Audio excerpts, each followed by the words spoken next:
Magandang araw po, Doc Willie to, Doc Lisa, kamusta po kayo? Live po tayo. Medyo malakas-lakas tayo today, kaya tayo nagla-live para maliwanagan, di ba? Kasi maraming kasi mga vlogger gumagawa ng mga fake news tsaka real news, natataranta yung mga followers ko. Sasabihin na iba, uy, patay na ata si Doc, hindi pa naman patay si Doc. Oh, yung isa, gumaling na si Doc, nag-miracle na. Ay, mabuti kayo, alam nyo pa, nag-miracle. Alam nyo talaga, pag vlogger talaga ganyan. Katulad ngayon, lalabas to, mag-uunahan na yung mga vlogger. Gagawa na sila ng fake news para kumita lang konti. Yun lang po kasi talaga . Kaya hilong-hilo ang kababayan natin sa tunay at sa hindi tunay. Tayo rin nagpapahirap sa sarili natin. Doc Lisa? Yes, una sa lahat, nagpapasalamat po ako sa pagkarami-raming nagdadasal kay Doc. So siguro yun po yung dahilan bakit lumalakas si Doc dahil sa dasal nyo. Siyempre, pag kayo ang humiling sa Panginoon, papakinggan kayo. Salamat po. Actually, ayoko nga nagdadasal sila sa akin. To be honest, ayoko nagdadasal kayo sa akin. Gusto ko magdasal kayo sa sarili nyo.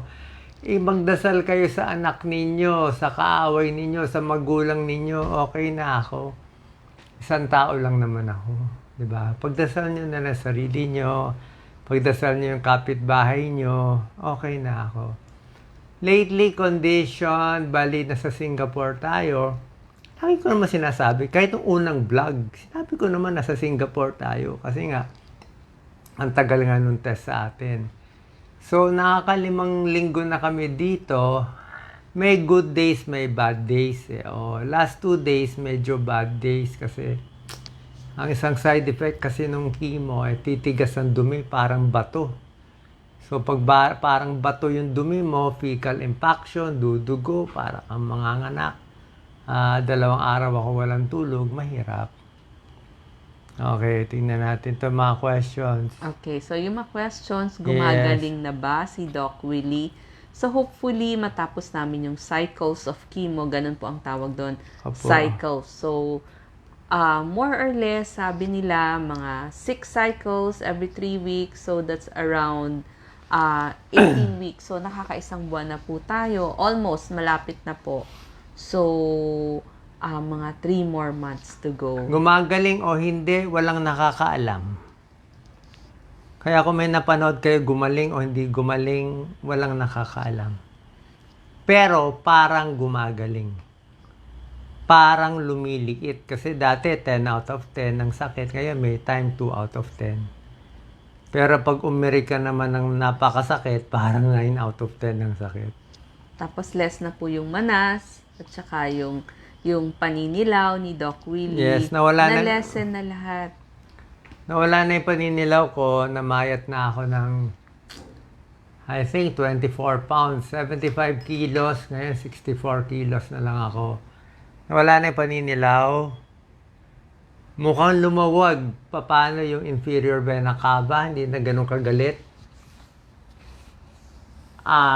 Nawala rin yung manas ko, pati yung varicose ko. Ang nawala lang yung buhok ni Doc. Hindi, side effect yun. Sabi nga nung doktor ko, si Dr. Ang Peng Tiam, Singapore doctor, di bali na masira lahat, ulo, mata, tenga, basta patayin niya ang cancer na yan. Kailangan focus siya yung kalaban Siya yung kailangan tanggalin Kaya kita niyo, nangingitim ang kamay ko. Ngitim siya. Pati sa ulo nangingitim. Kasi yung chemotherapy, tinitira niya yung bad cells na mabilis gumalaw, pati rin yung good cells. Kaya sugat-sugat yung mga bibig ko.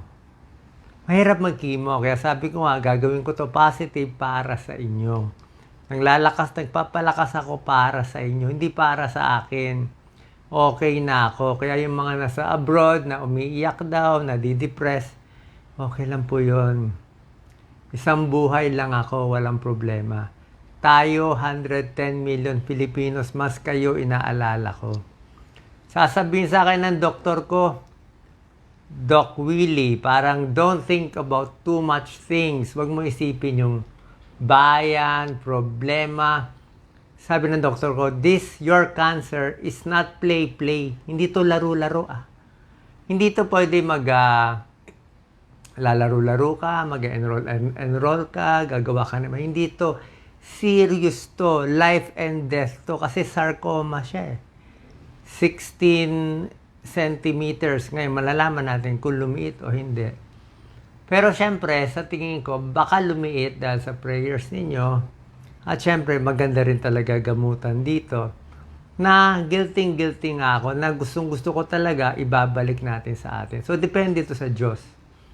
Kung bubuhayin pa ako ng Diyos, babalik tayo, ayusin ko talaga yung healthcare. Wala akong paki. Tandaan niyo, wala akong paki.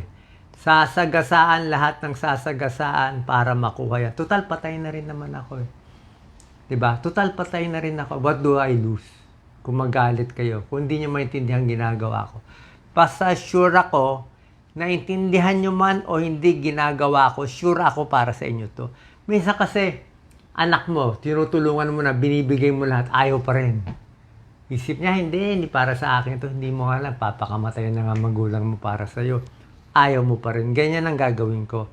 Kaya kung may nagbabasya, okay lang yan. Tiis lang tayo dito. So, yun lang sa mga fake news na namatay na daw ako o may sinasabi si Doc Lisa na umiiyak ka daw. Puro fake yun. Para malaman ang tunay na news, dito lang tayo sa page ko. Diba? Lalo na mga seniors. Hanapin nyo, Doc Willie Ong, may blue check, tapos may 17 million. Yung mga iba, basta may title ng mga showbiz, chika, entertainment, medyo duda tayo. Tingnan nyo na lang yung mga credible, GMA, ABS, kahit mga anything. Basta yung mga news outlet, mas tunay. Kasi niloloko lang tayo. Kini-clickbait lang kayo, ginugulo lang ang ulo nyo Tsaka nakita nyo naman ang content ko, ang konti-konti lang. Ako, mag-live ako, 2-3 lang pero ang dami. Diba? Sabi ko naman, pwede nyo gawin, kaya lang, niloloko lang yung tao, kawawa naman Iniikot yung emotion. So, yun po ang plano natin. Yes. Doon po sa mga nagtirik ng kandila, nagpamisa kay Doc Willie, punta kay Padre Pio, maraming salamat sa mga nagpadala po ng mga religious items for Doc Willie. Maraming salamat po. Sa mga gusto pong dumalaw, actually maraming nagtatanong, mga kaibigan, kaklase, pag malakas-lakas na po si Doc Willie, ngayon kasi syempre almost every day may injections, may chemo, so minsan may hingal konti. So, pag nakalakas-lakas na siya, di saka tayo dumalaw kay Doc Willie. But thank you sa mga pasabi ninyo na gusto nyong makita si Doc. Hindi pa totally magaling. May hingal ako. Kahit palakarin mo lang ako ng mga 20 meters, may hingal na ako Salita lang nga, may hingal na ako. Paano nga, bugbog tayo sa chemo? Gusto natin palitin yung bukol. Diba? Nilalabanan ng katawan mo. Hirap ka pa matulog, marami ka bang side effect, pero walang choice Doon kasi talaga ang para sa akin na maganda. Kaya sa atin, pag nabuhay pa ako, ipipilit natin yan sa Pilipinas, walang corruption, walang kalokohan. Sabi mo, Doc, ba't ka pa nag-iisip niyan? Kung hindi mo ako papatulungin sa Pilipinas, patayin nyo na lang ako. No purpose in life. Mabubuhay ako para saan? Mag-enjoy? Mag-cruise? I don't need it. Sumama na ako sa nanay ko kung yun lang. Kaya lang ako nandito para tulungan yung 110 million Filipinos na kawawang-kawawa ngayon.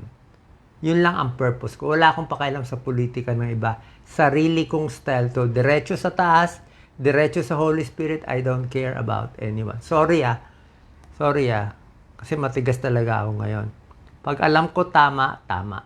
Pero pag wala nang buhay, di wala na. Pero so far pa naman, binubuhay pa naman tayo ng Diyos. So habang binubuhay tayo ng Diyos, request ko lang, kung mahal nyo ako, tulungan nyo na lang yung kaibigan nyo, makipagbati kayo sa magulang nyo, makipagbati kayo sa best friend mo na naging kaaway mo.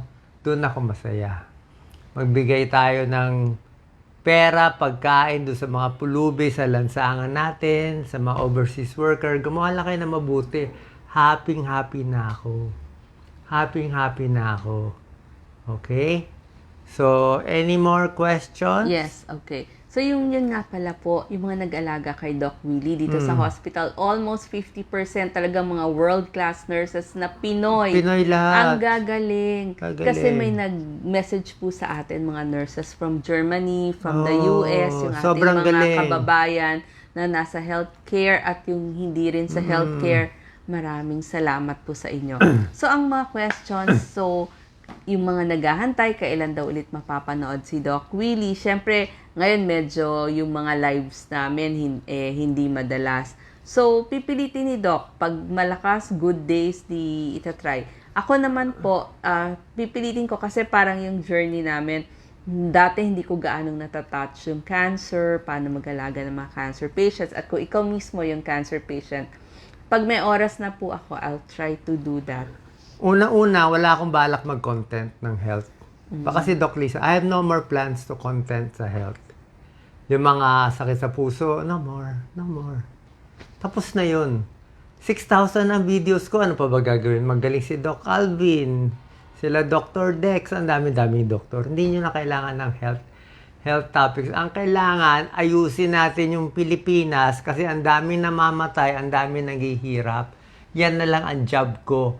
Last job ko, fix the Philippines, fix the country. After that, hayaan na natin mga kabataan sila na mag-vlog ng health topics. Diba? Yun lang ang mission ko. I'm very clear about that. Lagi ko dinarasal. Nakikita niyo ibang video ko, parang meron akong Holy Spirit nagsasalita. Hindi ko alam kung ano yun, pero sa tingin ko mabuti yun. Kasi lumilinaw na ang pag-iisip ko. Kung ano man magiging desisyon ko, tandaan nyo, para sa inyo to. Kung gusto pa tayo ng Diyos mabuhay, tumulong sa Pilipinas, okay. Pag ayaw na, di okay. Pero, hindi ako give up. Yan lang ang purpose ko. Magagalit ang doktor ko pag nalaman nila, ito ang plano ko. Hindi ko nga sinasabi. Hindi ko nga sinasabi na, dapat isipin mo paano kumain, paano mag-enjoy. Ayoko mag-enjoy. Mas enjoy ako, kausap kayo, nakikita yung mga mahihirap dyan. Yun lang ang goal ko.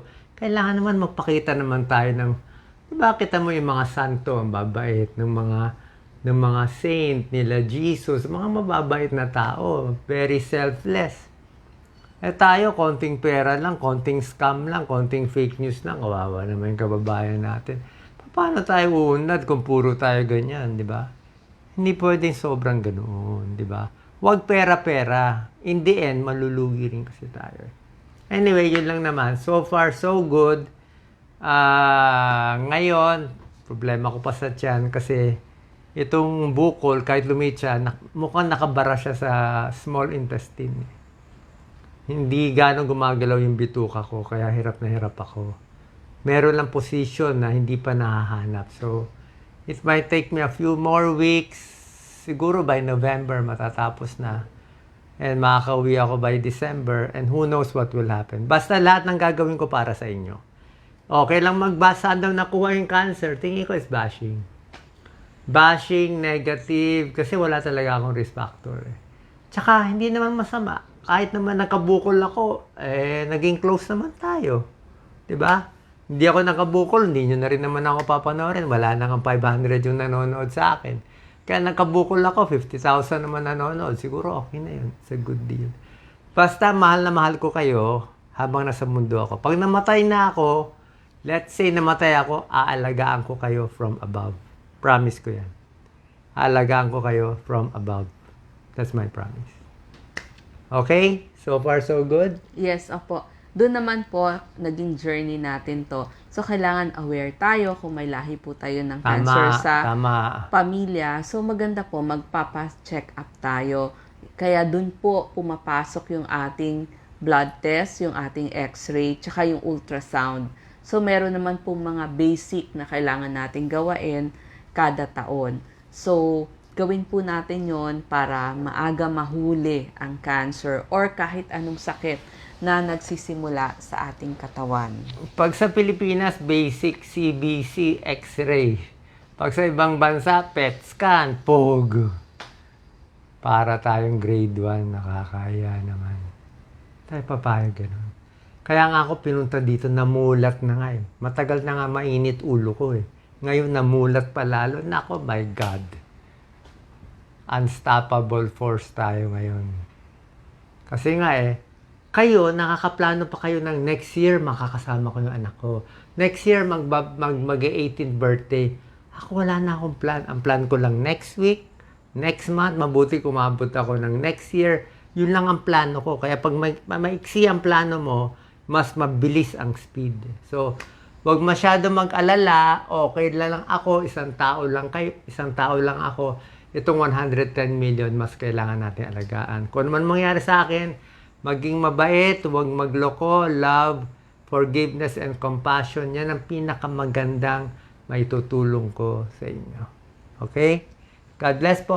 Yes, sabihin ko lang, maging kind tayo sa bawat masasalubong natin. Tama. Kasi hindi natin alam, bawat isa sa atin may pinagdadaanan. So, show kindness. Baka kaya lang silang masama yung pakiramdam, meron palang nangyayari sa buhay nila. So, unawain po natin. Salamat sa lahat, salamat sa stars, pero hindi kayo kailangan magbigay ng stars. Hindi kailangan. Wala. You don't need to give me anything. I'm okay. Tayo ang magbibigay. Ha? Marami pa akong gagawin. Pinipray ko. Baka hindi nyo maintindihan. Basta isipin nyo lang kung anong gagawin ko. Feeling ko ito mission ko sa mundo at makakatulong sa Pilipinas at sa buong mundo. God bless. Thank you. Thank you. Salamat po.